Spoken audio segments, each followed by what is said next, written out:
much for joining us for the press conference post first NTF-ELCAC Executive Committee meeting. Now to give the opening statement for our press conference, I'd like to call on Dr. Clarita Carlos, our NSA and the Vice Chairperson of the NTF-ELCAC. Ma'am.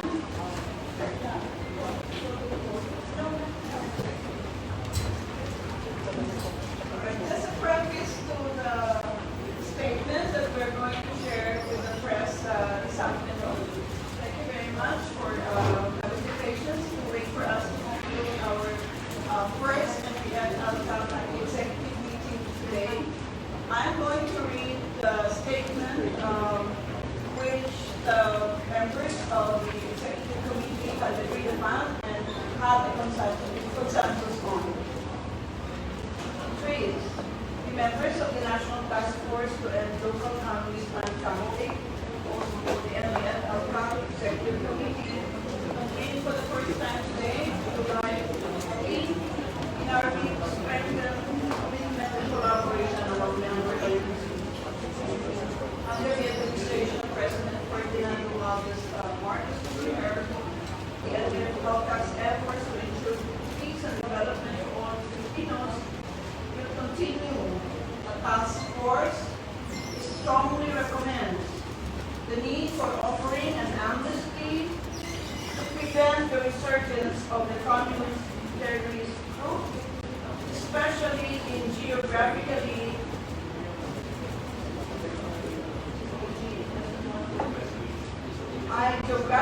challenged, isolated, and disadvantaged areas. The Executive Committee also recommends reaffirming the importance of the whole-of-nation approach in tackling the root causes of the armed conflict. We recommend a further commitment to implement and enhance programs of the NTF-ELCAC's various clusters in public services, empowering local governments, strengthening partnerships with stakeholders, ensuring peace and law enforcement in the communities, providing tailored assistance to former rebels and former violent extremists, and work towards genuine healing and reconciliation. The end of the statement. Thank you. Thank you very much, NSA po.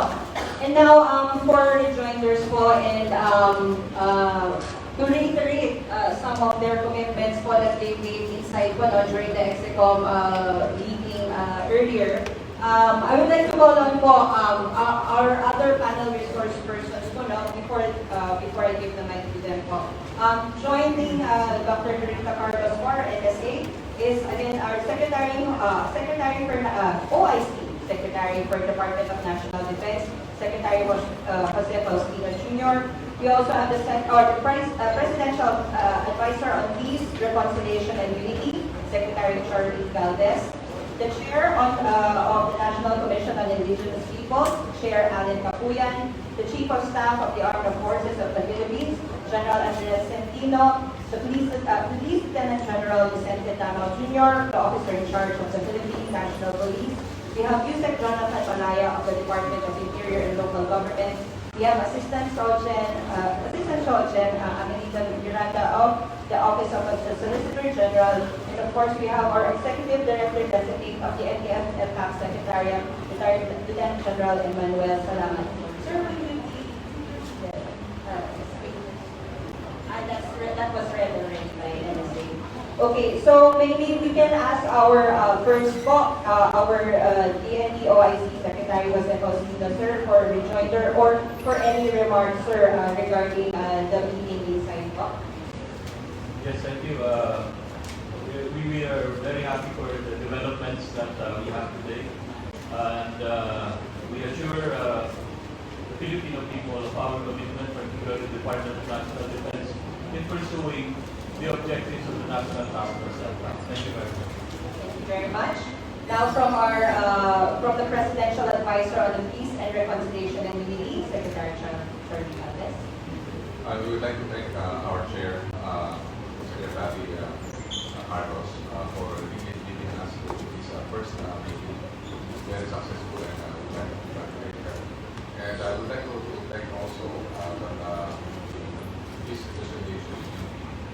been one of the primordial focus of the national government. And we would like to really make sure that the youngest program is about to teach us Maraming salamat po, Sir. And now, from the National Commission on Indigenous Peoples, Chair Allen Kapuyan, sir.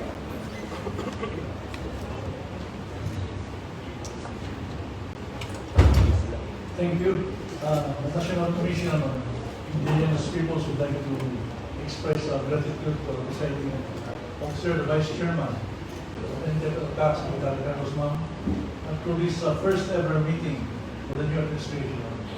We make sure that there will be an alignment of perspective and understanding, and we come up with major steps to inform the people that indeed NTF-ELCAC will continue, but certainly there will be adjustment and changes.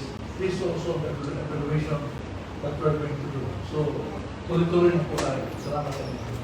Maraming salamat po, Chair. And for everyone's information po, Chair Allen is the former Executive Director of the NTF-ELCAC during the administration. And now for the Chief of Staff of the Armed Forces of the Philippines, General Andres Centeno, sir. Thank you, ma'am. The Armed Forces of the Philippines is one with the National Task Force ELCAC to work for the achievement of the objectives of the task force.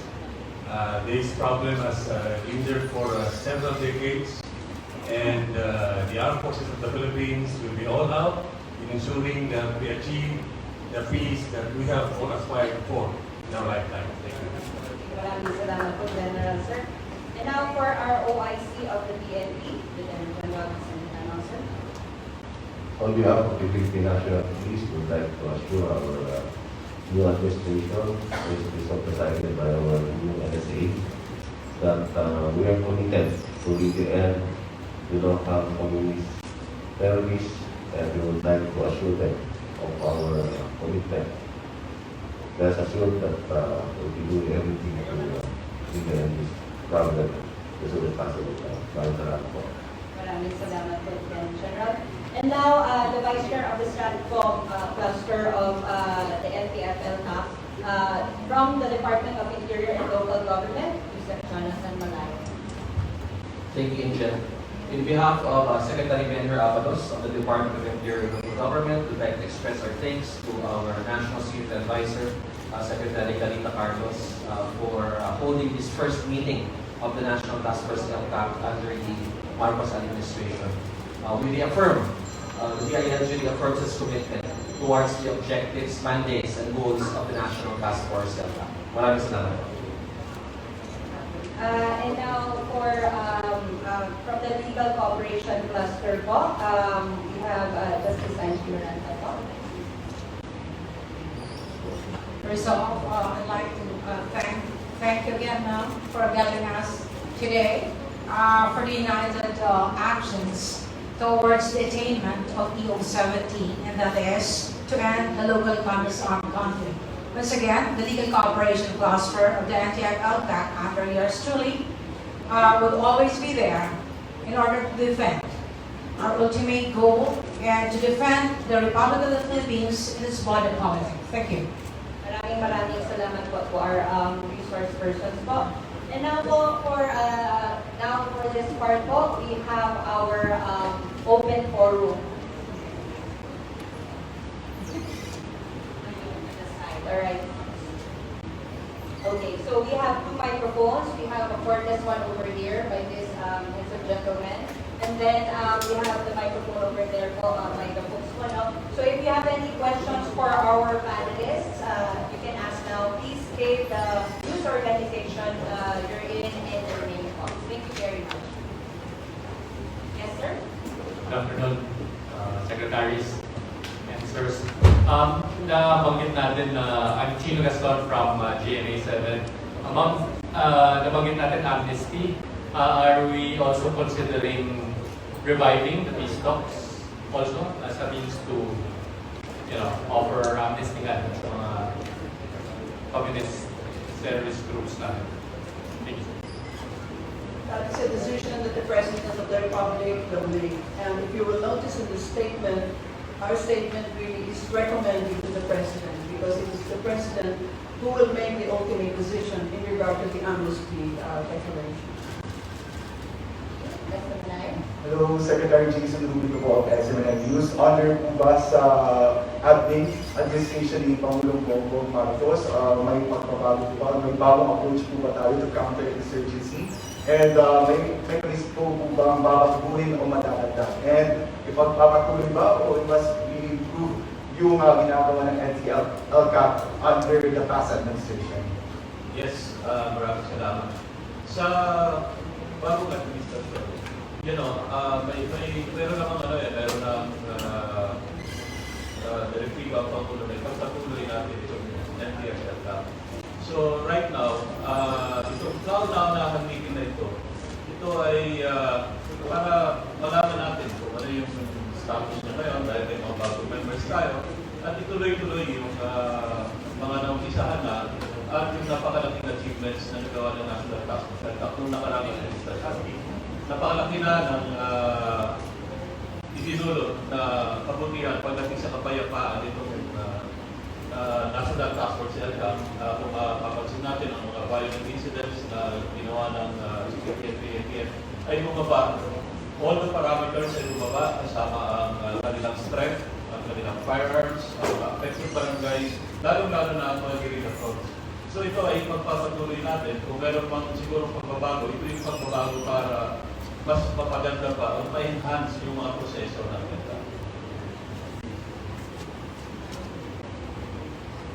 Good afternoon po. Lian Bot po from Rappler. Ma'am and sir, former Yusek Bagay posted on Facebook that the current NTF-ELCAC official told her to silence her. Was this about red tagging? And as a second question, what would be the direction of the current NTF-ELCAC about red tag?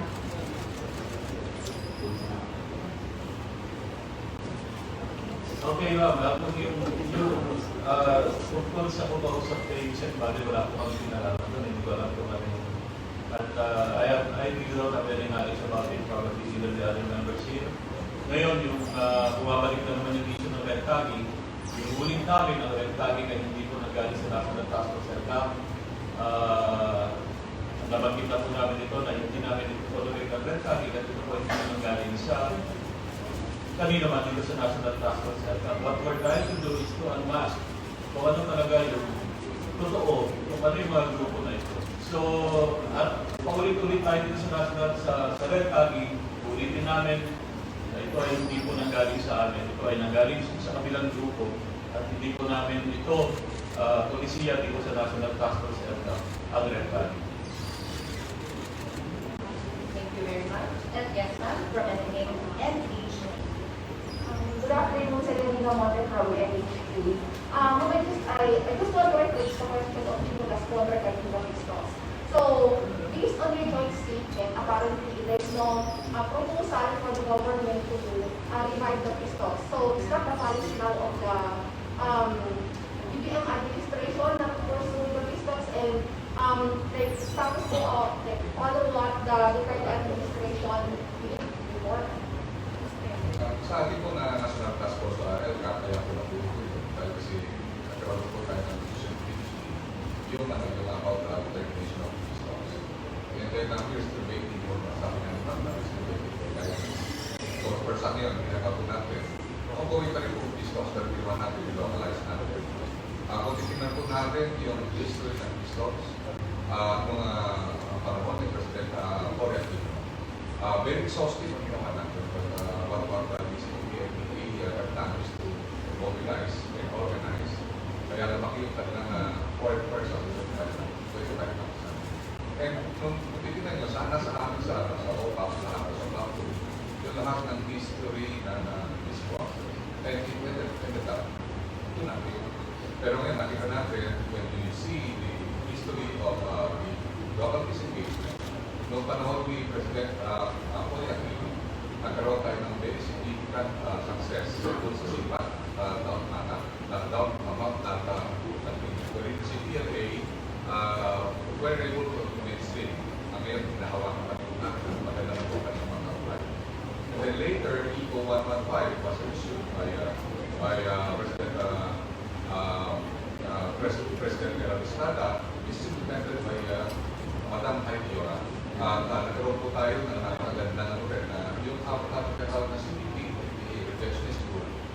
tinatawag natin kapapilan, yung kabarang group, ay nahanap na rin po yung aklan po ngayon ay makikinig na. And then later, itong nagkaroon po tayo ng Eco 70, yung tinatawag natin tinatawag na DILG at saka ng OPA. Maganda po ang nangyari sa Region 9 at saka sa Region 11 na po si Secretary ng Defense na kasama namin po doon. Nakita natin halos ang lahat po ng mga ating mga samahan ng mga front commanders ay bumaba na po at talaga po nagkaroon po ng mga local disengagement. Empowering the governors, the regional police and local councils, and also the mayors to really solve the problem of local terrorism sa area nila because they know very best the issues. So nakita natin, based on assessment namin, within the more than 50 years na legislation natin, wala po tayo nakuha maganda dito sa national police. So in short, no more discussion with the group. Yes, nakikita natin, mas maganda kasi yun yung ako, we are talking with the UN after natin. They have experience sa mga Nicaragua. Nakita niya, sabi niya, mas maganda yung tinatawag na local disengagement kasi lahat doon yung yung tinatawag na class and confidence. And lahat doon yung tinatawag natin yung authentic intentions of both parties to really come to this. So, mas maganda yung ganun na klase kasi mas luyo siya, pinatawag natin nakaangkas siya. Sa doon sa mga pinatawag na needs at sa mga issues na localized. The dynamic of conflict is different in different areas. Iba-iba po yan. Iba sa Bangsamoro, iba po dito sa area ng Northern, iba rin po dito sa Visayas, iba rin po dito sa Central Mindanao at saka dito sa South. So, mas maganda po na ang ating localized engagement. Pakikita po natin yung interest sa issues ay natin po na-address ng lahat ng agencies na natin sa local. And NTF-ELCAC is the best venue wherein good governance, integration, and collaboration of agencies will be there.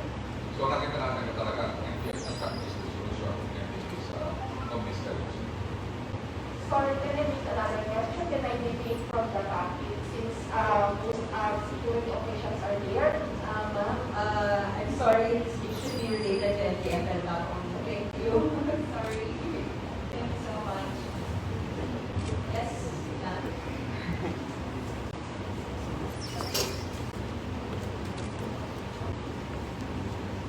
Hello po, good afternoon. Amos Santos po of CNN Philippines. Just wanted to clarify po yung points that were raised earlier. So, tama po ba to say that the NTF-ELCAC is, the NTF-ELCAC is not recommending yung revival of peace talks as of this moment? Is it safe to say that po? I think the question has been answered in a very involved way by Secretary Alves. He said that the local peace talks and the local peace councils are the ones working, so we continue on that level. In regard to the resumption, that is the call of the President of the Republic. Alright, so no recommendation from NTF-ELCAC regarding that matter? Yeah. They're all localized, following the position articulated by Secretary Alves. Thank you so much, ma'am. Dagdagan po na question, may pag-uusap na po ba o dialogo bago pa mga NTF-ELCAC sa mga dating Congress? Ano po kaya yung magiging role nila o papel ng mga dating Congress under the new NTF-ELCAC? Secretary. Thank you, sir. Yung mga dating po na reverse, yung framework of discussions yan. Kasi ang laki talaga ng tulong nila sa ating activities at NTF-ELCAC. So, you've been hearing statement from some people, but personally, as the outgoing executive director, we don't want to create divisiveness. So, that is, I just take it as an internal issues because of misunderstanding and communication gap. But we can assure you that the NTF-ELCAC is united in its direction. Thank you. Yes, ma'am.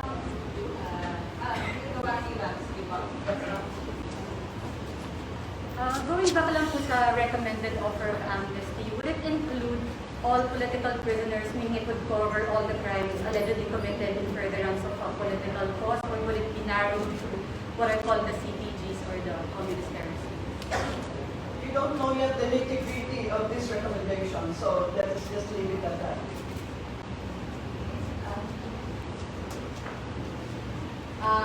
Last two questions. One and OIC posting, no? Since modernization of the airport is continuing is part of the effort to deter the activities of the NPA or the other internal and external threats. There's this report that we're going to review the chapter deal with Russia. We're wondering how soon do you have after the recommendation and what's the reason really is because of the Ukraine-Russia conflict? I don't think we'll answer it or will indulge that question. I'm so sorry. But it's addressing also the internal question. Those modernized. I saw what you did there. I think, the review is like, because we are the new administration, I mean like the DND, sa DND kami mga bago. The review is like, parang, it's not fault finding or not putting for any draft and correction issues there. It is aligning it to the current needs, the situation right now, the budget allocated for it and all. We're not targeting just one, all. Yung ano natin, lahat ng modernization projects namin. Pinitingnan namin ito. But as I said, is it within budget? Is it relevant right now? Is the technology na kailangan namin is up to date pa siya ngayon? Yan yung ano, that's the general, not for anything else. We're not looking for past, like kung meron bang steps doon sa processor or what. We're just looking at the AFP modernization program as a whole. Kasama yun sa mga religion. But, as of now, wala pa kami results and we will take a look into it. Thank you very much, sir. One last question po. Yes, sir. Good morning po, Franco Luna Philstar. Yes, ma'am. Again, your name, sir. Franco Luna from Philstar po. Yes, sir. Question lang po for Secretary Carlos. Will the NSA on the repo stand by the memo? You can move your mask momentarily. I can understand. Will the NSA on the repo stand by the memo of former NSA Esperon to block news site Bulatlan po? That is under review, and I think there will be some legal aspects there. So, as we, I will not make any comment on that matter. Thank you. Thank you. One last, and then we go. Okay. Sorry po, you're all here. It's not always that we see you. The NTF-ELCAC in the Duterte administration said, as soon as the anti-terror law is upheld, they will go on a full-on legal offensive, meaning they will file cases. Is that still the direction of the NTF-ELCAC?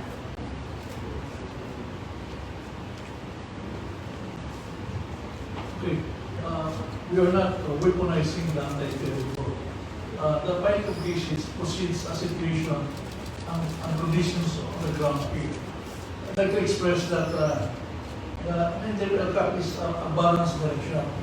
For those who continue to fight government, we have the strong hands of the law. But for those who want to go back to the mainstream, there is the amnesty program. So we would just like to impress upon everyone na porque may anti-terror law, parang gagamitin mo siya na we just jump on anyone and file cases. Hindi po, because we're happy that Secretary Carlos emphasized in the discussion that there is still that respect to human dignity and honor, even to the enemy. So what we wanted really is to end the conflict and restore their political and civil rights, their rights as a human being.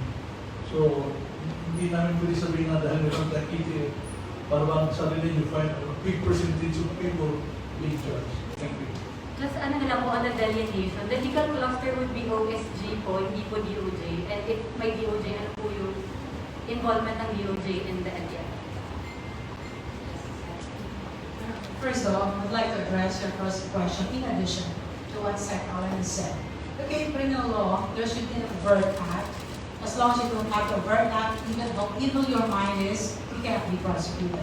So even there's the Anti-Terrorism Act of 2020, a person is so safe unless he doesn't convert that evil mind into action. Okay? What's the role of the Department of Justice? I can speak for the DOJ. I think Ms. Dina is somewhere here, but I can speak with, for the Office of the Solicitor General.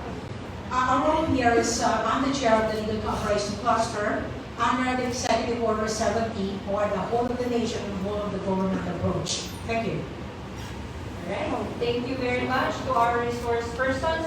Now for the statement, I'll be sending it to all of you who have messaged me, as well as a video of the meeting inside. To our resource persons, thank you very much. Ako ba ako na po, bago po tayo po. Thank you.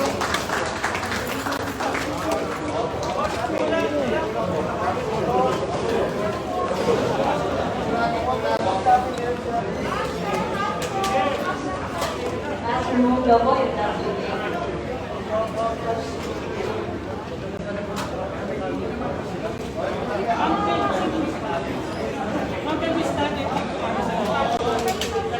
Would it be alright, our resource person for the camera po? Speaker ringing po. If that's okay.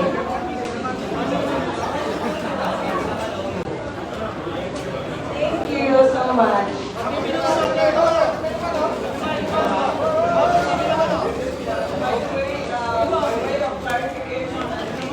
Some people